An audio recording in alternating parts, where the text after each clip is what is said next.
তাহলে আপনি কত লাভ করতে চাচ্ছেন ডিম প্রতি? আমরা খরচ যায় আমাদের 15 টাকা লাভ থাকলেই যথেষ্ট, কিন্তু আমাদের খরচ হয় 25 টাকা, আমরা অ্যাভেলেবেল 40 টাকা খরচ সহ আমরা লাভ করি। খরচ সহ এটার মধ্যে 40 টাকার ভিতরে আমাদের খরচ আছে 25 পয়সা। আপনার ডিম পচা বহুত পচা ফেলাইছি স্যার।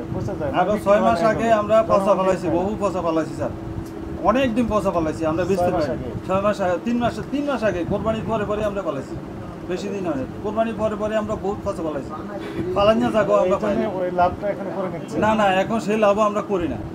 যে ডিম পচা ফেলাইছি এই লস আমরা উড়াইতে পারবো না, লাভ করে উড়াইতে পারবো। এগুলো কার কাছে বিক্রি করছেন? আমি যে যোগাযোগ করবো, ইকবাল নাম লিখছেন। আর উনি তো 3 টাকা করে লাভ করছেন, আপনি লাভ করছেন 60 পয়সা, আর খুচরা বিক্রেতা লাভ করছেন 3 টাকা করে। আপনি তো সুযোগ তৈরি করে দিয়েছেন, ওনাকে তো আমি ধরতে পারছি না এখন, ওনার কার্যক্রম মনিটরিং করতে পারছি না এখন। এটা তো কিছু বোঝা যাবে না কার কাছে করেছে। আমি যে তাকে ফোন দিব কি করছে, নাম্বারও দেন? এই যে 21 না, তারিখ, নাম্বার দেওয়া নেই, 21 তারিখেও 70 পয়সা কিছু আছে। দেওয়া নেই। আমার বয়স 70-80 একই দিনে দুই রকম দাম আছে। পিতার নাম মোহাম্মদ সালাউদ্দিন আবুল কালাম। 18 তারিখে আরো বেশি, 10 টাকা 90।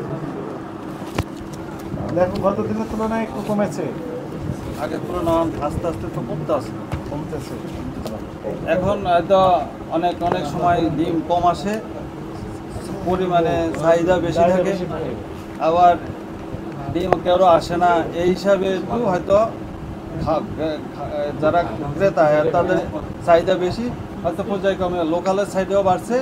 আমাদের এখানে আমরা সেই হিসাবে আমরা হিসাব করে বেচতেছি। আপনার উৎপাদন খরচ না মানে বাড়ার সাথে সম্পর্কিত না তো? না, আমরা বাড়তি কমতে কোনো হিসাব আমাদের নেই। আপনার উৎপাদন খরচ বাড়ে নাই, অথচ দাম বেড়ে দিয়েছে, কারণ হচ্ছে চাহিদা বেশি। আমরা তো বাড়াইনি, Supply বাড়াইছি তো কম। খামারিরা যাদের কাছ থেকে ডিম আনি তারাই বাড়াইছে, আমরা বাড়াইনি। টাঙ্গাইলের সখীপুরে আছে অনেক। আপনি কি বুঝতে পারছেন তাহলে আপনার একটু অপরাধ হয়েছে? এটা আমরা দলে স্যার অপরাধ। অপরাধ তো করেছেন, আপনি মূল্য তালিকায় লিখছেন যেটা তার চেয়ে বেশি দামে বিক্রি করছেন তো গতকাল। একই তার সাথে প্রমাণ পেলাম হাতে নাতে। এটা তো ঠিকানাগুলো বেশি বলেন, আপনি চ্যালেঞ্জ করবেন? বেশি নেই স্যার। বেশি বিক্রি করছেন তো। তো একই দিনে দুই রকম দাম হলে কি করে? 70 পয়সা তো নাই আপনার। 70 পয়সা গতকালকে তো ছিল। ওখানে কত লিখছিলেন গতকাল? বলেন আগে সেটা। যেইটা লিখছি স্যার সেই অনুপাতে আমরা বিক্রি করছি স্যার।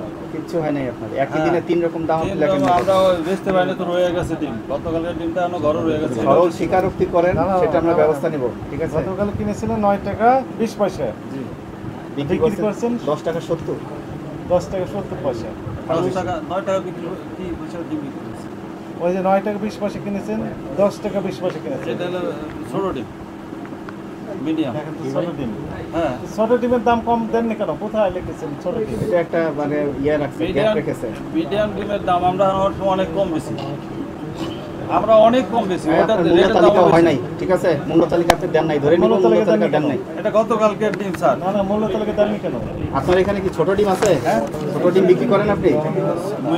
আপনাকে যেটা জিজ্ঞেস করছি এটা বলেন, ওখানে লেখেন নাই কেন? মূল্য তালিকা দেন নাই আপনি। আজকে ঠিক আছে, আজকে আমাদের এই ছোট ডিমটা আসে নাই। ওরা বিক্রি করছেন তো? এটা আগে গতকালও বিক্রি করছেন, এটা মূল্য আগে তালিকা দেন নাই। এটা আগের দিনে স্যার। আপনি মূল্য তালিকা দেন নাই, এটা 22 তারিখ লেখা, এটাও হয় নাই। মানে একই সাথে ওই যে যার কাছে ডিমগুলো বিক্রি করছে কোনো তার নাম কোনো ঠিকানা তথ্য কিচ্ছু নেই। রাখেন নাই। কোনো ঠিকানা নেই, আমরা যাচাই করতে কন্ট্যাক্ট পারছি না। নাম্বার নেই।